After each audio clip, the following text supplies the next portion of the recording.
Okay, so this morning we are working on our form boards for our curb. And right now I got Trent and Megan putting in the galvanized part of our form.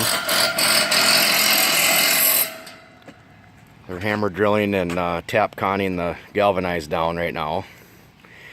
And we're going to end up leaving this piece in here.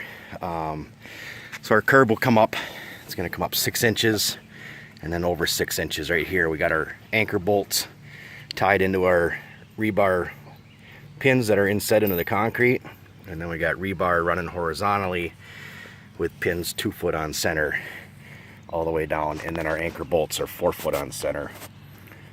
So we'll end up leaving this piece in. When we're done with our concrete, we'll strip the wooden one off the back and we'll leave this galvanized one embedded into the concrete to give a nice appearance inside of the garage here. So they're just working at a door opening right now over here. We're gonna have a service door that goes out the back of the garage right here. Trent's kind of holding the piece in place, and Megan's hammer drilling it in. So we'll have a 3 foot wide service door there. Here's our plumbing for the bathroom. And then in this front corner over here, we'll have a 3 foot wide service door. And then we're gonna have a 10 foot wide by 7 foot tall overhead door right here on this side.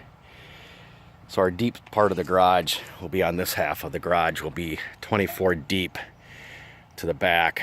And then you can see where that plumbing starts there.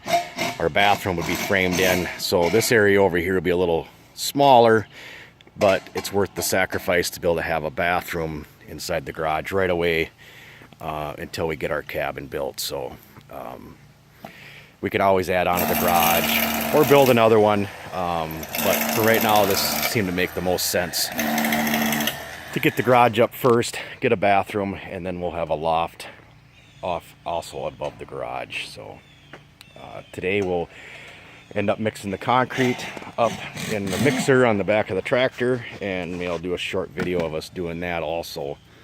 It's a pretty unique concrete mixer that I built years ago that runs off the PTO off the back of the tractor, and I can mix 10 bags at a time. So it's 2 full wheelbarrows out of one mixing. So yesterday we did the concrete slab.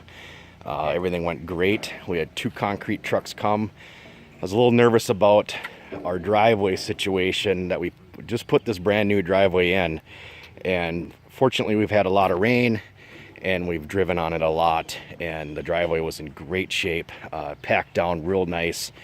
Actually the only issue the guys had was right here trying to back up this small hill to get up to pour this side over here. It's kind of sandy right here from our fill that we brought in, and this was the only spot they had any problems with, but they just had to pull forward and kind of get a little run at it to get backed up the hill. But they were able to back in around the trees over there to the top side up there so we could pour that half, and that was nice. We didn't have to shovel or wheelbarrow any mud at all. We were able to get the trucks exactly where we wanted them, so everything went really good.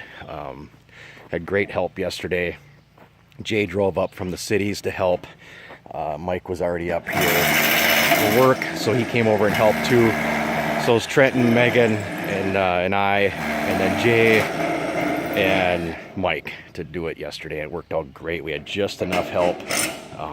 It worked out great. So everything's looking good. By the afternoon, we'll have our curb all poured.